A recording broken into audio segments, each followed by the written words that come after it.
Indira Gandhi 25 June 1975, 25th June 1975, Declaration of Emergency, the black day in the history of India's democracy. इतिहास में हिंदुस्तान के लिए एक काला धब्बा बना था जब इमरजेंसी लागू इंदिरा गांधी ने किया था और लाखों पत्रकारों को जिस प्रकार से प्रताड़ित किया गया था, संपादकीय तक पत्रकार लिख नहीं पाते थे। पुलिस बैठकर देखती थी वहां पर कि संपादकीय में कहीं इंदिरा गांधी के विरोध में कुछ लिखा जा रहा है या नहीं लिखा जा रहा है।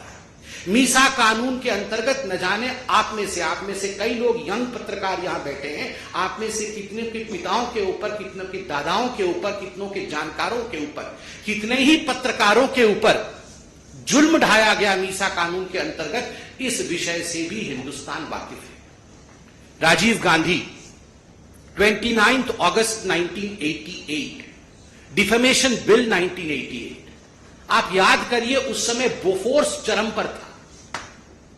कुछ ऐसे पत्रकार थे, जाबाज पत्रकार मैं कहूंगा उनको, और कुछ ऐसी पत्रकारिता थी जिन्होंने बोफोर्स को बड़े स्पष्ट रूप से उजागर किया था। The story of Bofors and bribe, किस प्रकार से भ्रष्ट और भ्रष्ट नेता बोफोर्स में लिप्त थे।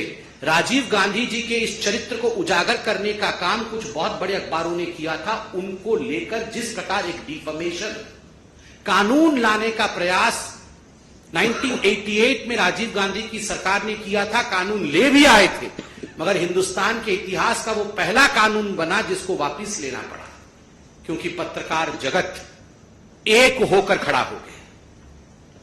There was unity amongst the media people, सारे मीडिया के लोग एक होकर खड़े हो गए, जाग उठे, हिंदुस्तान जाग उठा और अंततोगत्वा प्रेस कॉन्फ्रेंस करके राजीव गांधी को डिफेमेशन बिल 1988 वापस लेना पड़ा, जिसमें उन्होंने सोचा था कि जो गांधी परिवार के खिलाफ या उनके खिलाफ लिखेगा उसे सजा दी जाएगी। राहुल गांधी जी से मैं सवाल पूछना चाहता हूं, लिस्ट तो आपने जारी की है, क्या यह लिस्ट मोहब्बत की दुकान की लिस्ट है? सामान नफरत का और दुकान मोहब्बत का? ऐसा तो कभी नहीं हो सकता। You have shown your contempt against media. Hindustan के लोकतंत्र में जो चौथा स्तंभ है, the fourth pillar of Indian democracy, that is media. Media के प्रति जिस प्रकार का नफरत आपने प्रदर्शित किया है, मैं आपसे पूछना चाहता हूं, क्या यह मोहब्बत की दुकान? कदाचित नहीं।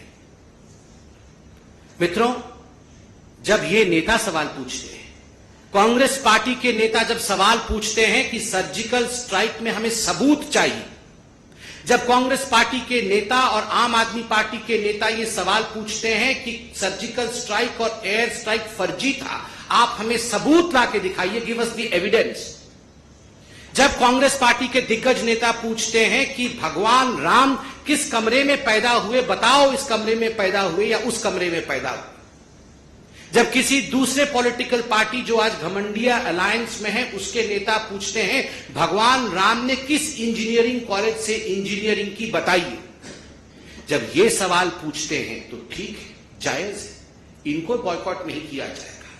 मगर जब पत्रकार डिबेट में सवाल पूछ लेता है इनसे कि आपके राज्य में भ्रष्टाचार क्यों हो रहा है, आपने जो आंकड़े प्रस्तुत किए थे वो आंकड़े गलत थे, सही आंकड़े ये, क्या हिंदुस्तान की ग्रोथ स्टोरी आज विश्व में एक रिकॉर्ड नहीं कायम कर रही? क्या G20 सफल हुआ या नहीं हुआ? अगर इस प्रकार के सवाल कांग्रेस या इंडी अलायंस के दूसरे लोगों से पूछ लिया जाता है तो आप बन जाते हैं बॉयकॉट करने वाले पत्रकार। आपको बॉयकॉट कर देना चाहिए। क्यों? ये जो नेता है ये भगवान है, ये भगवान पे सवाल उठा सकते हैं और पत्रकार जो हैं वो नेताओं पे सवाल नहीं उठा सकते हैं, उनसे सवाल नहीं पूछ सकते।